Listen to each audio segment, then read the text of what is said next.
বাংলাদেশের ঐতিহ্যবাহী স্বনামধন্য লালমনিরহাট জেলা, পাটগ্রাম উপজেলা, বাউরা নবীনগর কেন্দ্রীয় ঈদগাহ জামে মসজিদের সম্মানীয় স্বনামধন্য মান্যবর জনাব সভাপতি সাহেব, আল্লাহ তাআলা সেহাতে কুল্লিয়া হায়াতে তাইয়্যিবা দান করুন। সকলেই বলছে আল্লাহুম্মা আমিন।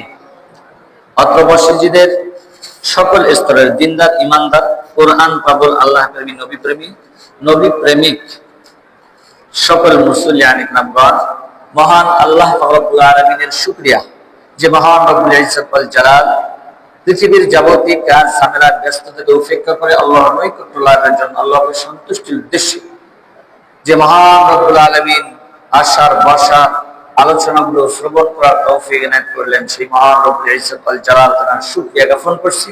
আকাশ বাতাসকে মুখরিত করে শরীরের সমস্ত শক্তি দিয়ে বলছে আলহামদুলিল্লাহ।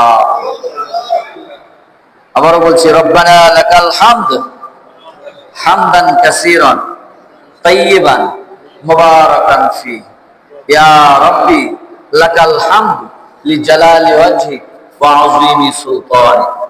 প্রিয় উপস্থিতি, দরুদ ও সালাম প্রেরণ করছি সর্বকালের সর্বযুগের সর্বশ্রেষ্ঠ মহামানব, মহান নেতা সাইয়্যিদুল মুরসালিন, সাইয়্যিদুস সাকালাইন, নূরুন আলা নূর, দুজানের কান্ডারিয়া কায়নাম তাজদারি মদিনা, আহমদ মুস্তাফা, সকলেই বলছি সাল্লাল্লাহু।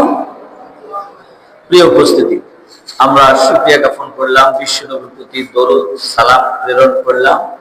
এখন আমরা ওই সমস্ত ব্যক্তিদের রূহের মাগফিরাত কামনা করছি, ওই সমস্ত শহীদ সুহাদা বান্দাদের যারা আল্লাহর জমিন, আল্লাহর দ্বীন প্রতিষ্ঠিত করতে গিয়ে, যারা বাতিলের বিরুদ্ধে যুদ্ধ করতে গিয়ে যাদের জীবনগুলো হাসতে হাসতে উৎসর্গ করে দিয়েছেন, ওই সমস্ত শহীদ সুহাদা বান্দাদের রূহের মাগফিরাত কামনা করছি। আল্লাহ তাআলা যেন তাদেরকে জান্নাতের উচ্চ মাকাম দান করেন। সকলেই বলছি আল্লাহুম্মা আমিন।